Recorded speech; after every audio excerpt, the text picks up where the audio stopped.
Marcelo D'Aloisio con nosotros. Tenemos nuestro compañero Marcelo. Sí, hola qué placer Marce. volver a verlo. Hacía tanto que no lo veía. Claro, no lo hace veía, mucho que no lo, sí. que no lo saludaba. Claro, ahí está. Le veía los informes. Buen día y buenas tardes para vos. ¿Cómo anda? ¿Qué tal? Un gustazo enorme, queridos amigos. Muy, pero muy buenos días para todos ustedes. Un gustazo reencontrarme con vos, Mariano. ¿Cómo andamos? Bien, bien. Me acordaba de vos cada vez que veía el calcio italiano. Bueno. ¿Qué partidos, por ejemplo? Sí, los de la Juventus, que los del Inter. El Inter está bien, se escapa. El Inter está bien. Me parece que será campeón de Italia nomás durante esta temporada, a pesar que los hinchas del Milan no están muy felices con esta posibilidad. Pero bueno, hay que mirar para otro lado y pensar en la próxima temporada, ¿no es cierto? Por eso me acordaba de usted. Cada vez que veía a Lautaro Martínez festejando, digo, debe estar amargado Marcelo D'Aloisio. ¿Fue jugador de fútbol, Marcelo, o no? Yo, digamos, he jugado al fútbol, efectivamente continúo muchas veces jugando, por supuesto, siempre como defensor central, Rústico, áspero, digamos, ¿o no? que pasa la pelota pero no pasa el adversario. Usted, de la vieja data, usted. Sí, al mejor estilo de catenaccio italiano muchas veces, ¿no es cierto? Exactamente, bueno. Con usted de defensor yo estoy tranquilo. Bueno. Yo estaría tranquilo. Sumaría el equipo. Pero por supuesto. Marcelo, ¿de qué hablamos más allá de sus virtudes futbolísticas? Vamos a cambiar de tema porque hay mucho para preguntarle, claro. Sobre todo este incendio en Estambul. Contanos impresionante. Detalles, por donde me doy vuelta, claro. recibimos imágenes de esta hermosa ciudad euroasiática en todos los medios de comunicación de Europa. Porque, a ver, recordémosle a los amigos oyentes antes que nada qué ha pasado, ¿no es cierto? Se ha desatado un incendio en un edificio de 16 pisos en esta maravillosa ciudad, pero fundamentalmente en el sótano. Y estamos viendo las imágenes en pantalla. Un gran número de bomberos se ha desplazado al lugar de los hechos para intentar salvar a las personas atrapadas en el inmueble. Las imágenes hablan por sí solas. Y el sótano, fíjense en ustedes, estimados Mercedes, Mariano, queridos amigos, el sótano en donde se originó el fuego formaba parte de una discoteca, de una discoteca donde estaban llevando a cabo algunas obras de reforma del local.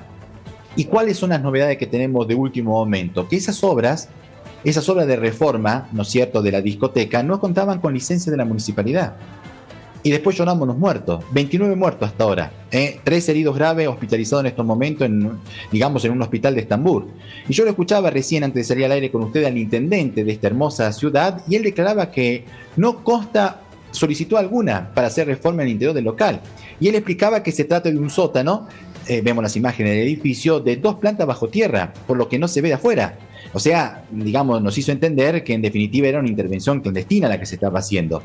Y ojo, que estamos hablando de una discoteca que contaba con un gran escenario, que albergaba actuaciones musicales. Tenía un aforo de 4.000 personas, no era un boliche chiquitito para que podamos darnos cuenta, sinceramente. Pero bueno, cuando no se respetan las reglas, cuando se hacen reformas sin autorización de la municipalidad y sin control alguno, después, estamos llorando los muertos, 29 víctimas mortales, de las cuales 13 ya han sido identificadas. Y de esas 13 encontraron a un albañil y a un cocinero, por lo cual te hace deducir que eran todas personas que trabajaban en esa discoteca. Sí, tremendas imágenes, ¿no? Como bien nos decía Marcelo. Bueno, y otro caso también tremendo, y queremos que nos cuentes qué pasó en Francia con este pequeñito, que había desaparecido, una muerte con las causas todavía que están investigando, que es un caso que ha conmocionado, el país, el mundo entero habló del tema.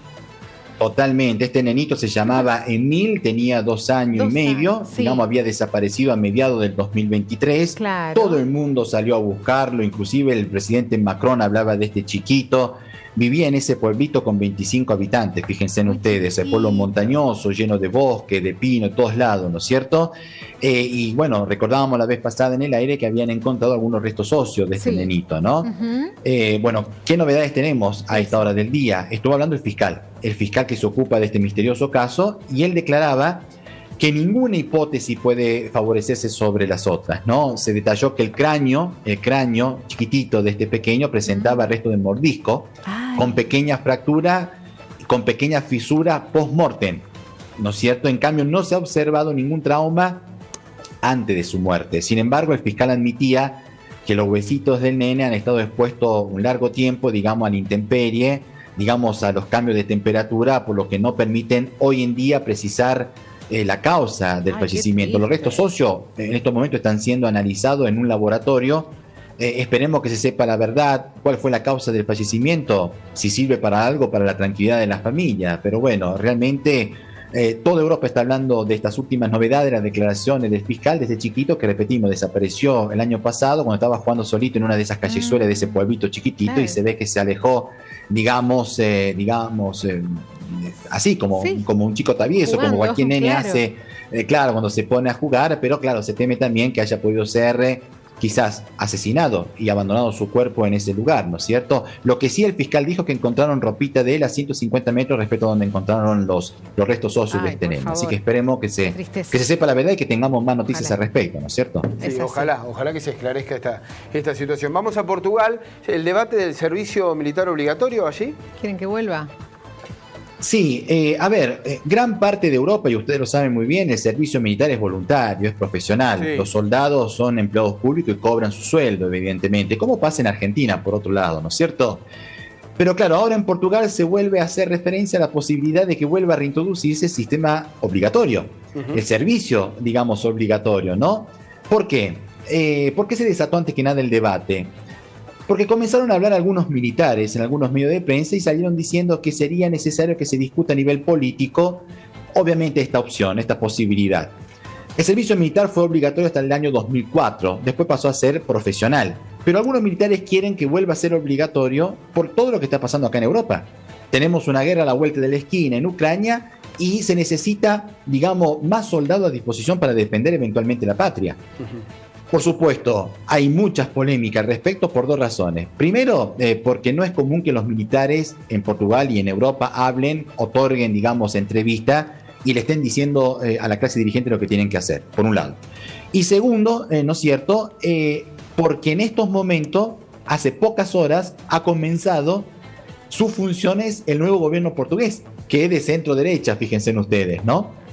O sea, el nuevo primer ministro Montenegro de apellido, que lo fue a reemplazar al socialista Antonio Costa, el cual estuvo involucrado y está involucrado en hechos de corrupción, bueno, digamos, podría ocuparse de este tema, reintroducir el servicio militar obligatorio, efectivamente, pero claro, todos los partidos opositores, sobre todo el Partido Comunista, está en contra, porque decían, hoy en día se necesita apostar por la paz y no por el rearme, ¿no es cierto? Más o menos la misma postura que tiene el Papa Francisco aquí a pocas cuadras de nuestra corresponsalía exclusiva europea. Pero bueno, se vuelve a hablar de servicio militar obligatorio en Portugal porque justo en estas últimas horas entró en vigencia el nuevo gobierno que, por otro lado, en esta república parlamentaria no tiene una amplia mayoría en el Congreso y no sé si va a durar 4 años y medio como prevé la Constitución portuguesa. Pero bueno, no es el primer país ni el último que vuelve a discutir del tema del servicio militar obligatorio por todo lo que está pasando aquí a pocos kilómetros de distancia como es en Ucrania, ¿no es cierto?